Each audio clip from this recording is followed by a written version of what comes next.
You got this.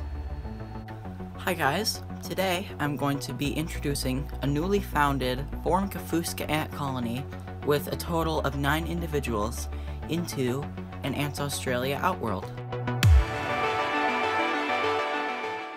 But before we introduce them, let me show you the contents of the nest and outworld they are housed in.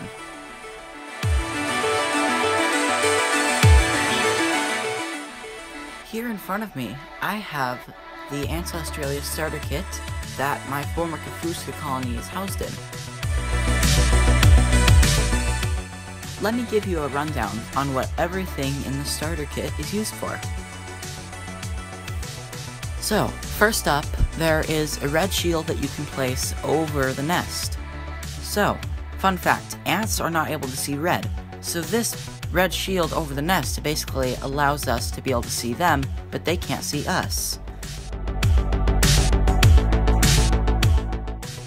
Ants prefer their nest in the darkness, so having this red shield over them will allow us to not disturb them by turning the light on, and it will give us ideal observation if we want to see what's going on inside of the nest. Next up, we have a syringe. This is used to water the nest. Ants prefer a certain amount of humidity, so adding water is good so their eggs and brood can develop.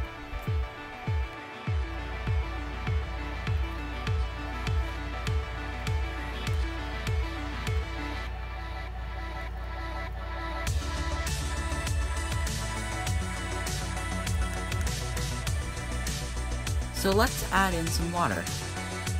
My water in this faucet is filtered, so if it's not filtered, then there might be some harmful bacteria, so you need to make sure you know where your water is coming from. Now let's add the water into the nest. So my nest already has a lot of water because I just added it in today, so I'm not going to add in very much.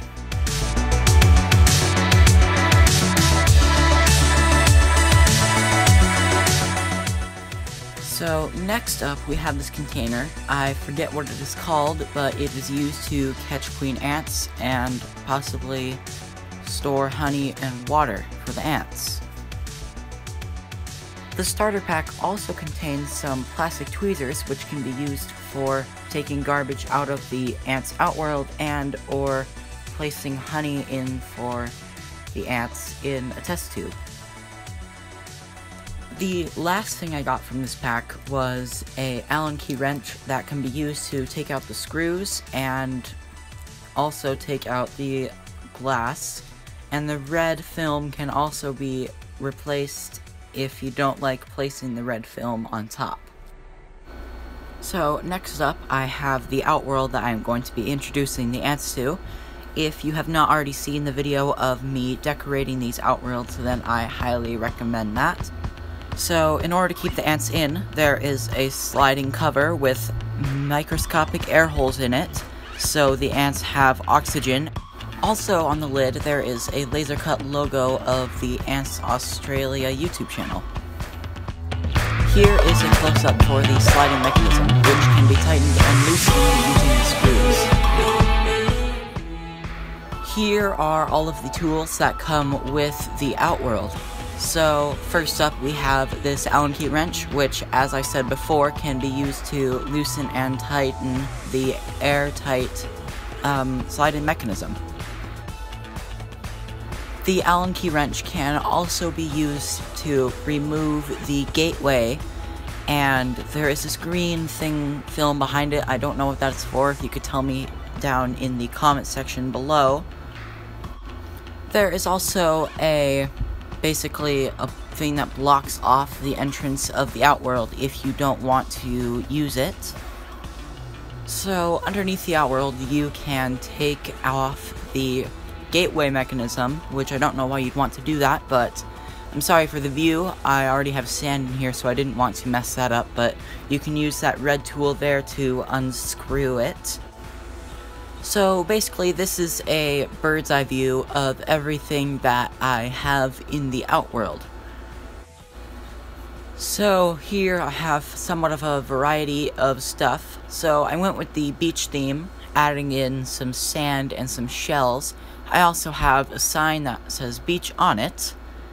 And I put some fake grass in there because I just thought it looked pretty nice. So the last thing we need to do is get the outworld ready with some water, sugar, and proteins, which here you can see me picking up a mealworm and moving it near the entrance of their nest. So next I grabbed my honey from earlier and I made the seashell as a feeding dish, so here you are going to watch me put some honey on the feeding dish.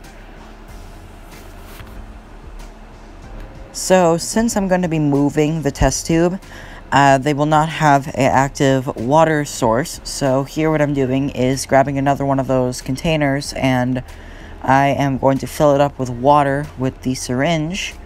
And then I'm going to put some cotton in it and make basically a mini water reservoir.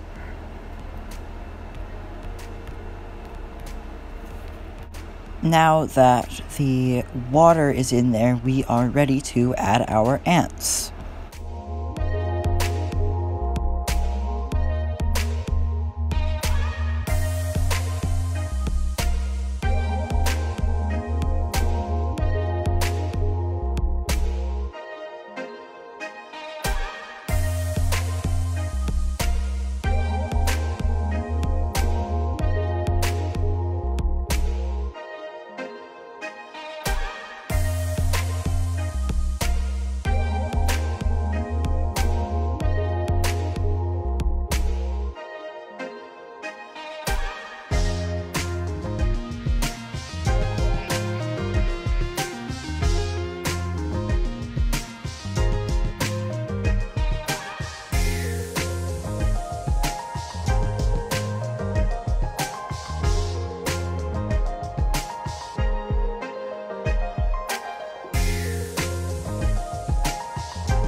Ooh, it looks like he smells a mealworm.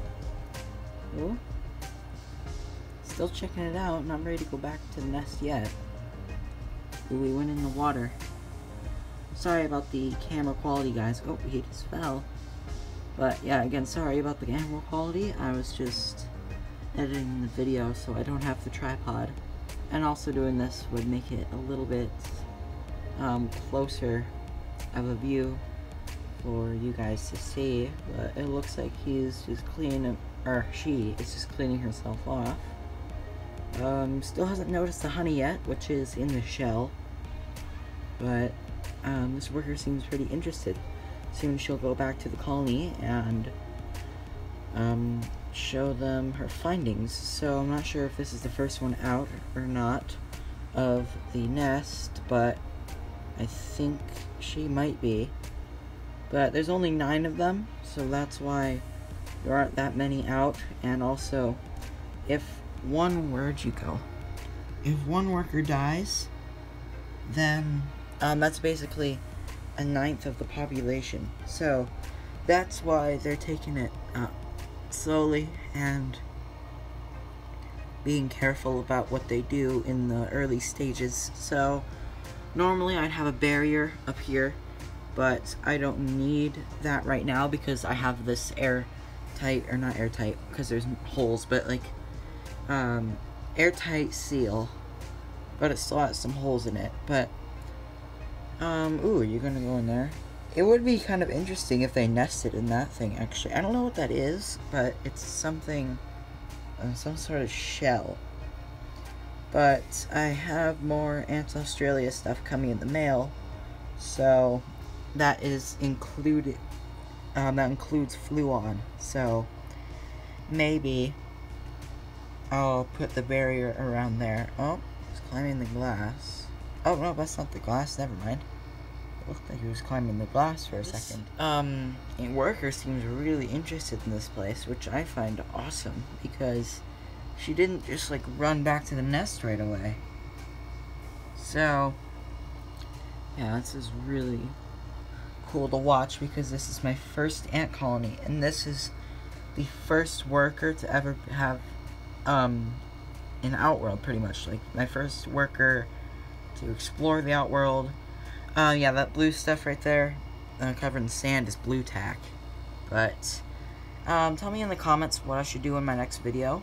And I hope that you guys enjoyed. And yeah, so I have 7 subscribers now, and I think that's really cool because I've only been I have had this channel for like 2 weeks-ish, 2-3 weeks. Ooh. Yeah, I've had this channel for like 2-3 weeks, and I already have 7 subscribers, and I've only been posting for 2 of the 3 weeks. So thank you guys for your support on this new channel. And yeah. Yeah, this worker here is actually dragging this mealworm back into the nest. Oh, looks like she might be going back for help. Where is she? Nope, right there. Come on, you got this. Oh, there you go. So, oh.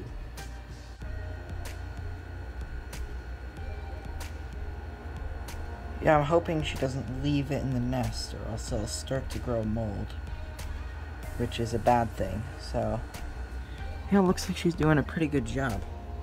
Ooh, she's bringing that back to the nest, guys. So, as you can see here, the queen is actually feasting on this mealworm that worker brought back. Looks like most of the brood is either there, or actually it looks like most of it's in that corner. But yeah, I just found this super interesting. So yeah, I hope you guys enjoyed this episode. This is actually the best. I've actually put the most time into this video. The video is almost 15 minutes long, and my previous ones are like 6, but this literally took me all day to make. So I hope you guys enjoyed the video. There are 9 individuals. I will leave, I'll basically update you guys on all of my colonies soon.